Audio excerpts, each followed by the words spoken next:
Günah, dik soruyorsan? Bilesin ki sen meşke bargansın işte. Muğla'dan sırar ve alarında günahını bu çöp kasa alıp durar. Ondan neymişsin ya? Sen bana mesela o? Hey, sen zılısın mı sen? Yok hayır. Zılısın mı? Kuzun bunu yaşlar mısın?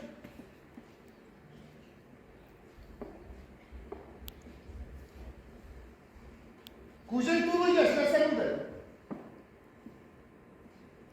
Mesela Saygılı şahıslar bunu. Oy, Şunlar bu oyanın sabes? Kim ettin işi? Resim şimdi. Bresel mi? Bilmesen sizlerin başa doktor şuayılması bitti. Nerse bilgiliydi. Karakti. Sen mi? Sine yarattın bütün değil. Yarattığın belki bütüne getirmedi. Niye mi? Sen sular uğraş. Kim söylüyorsun ya? Zakonlu hatının var. Balaların var.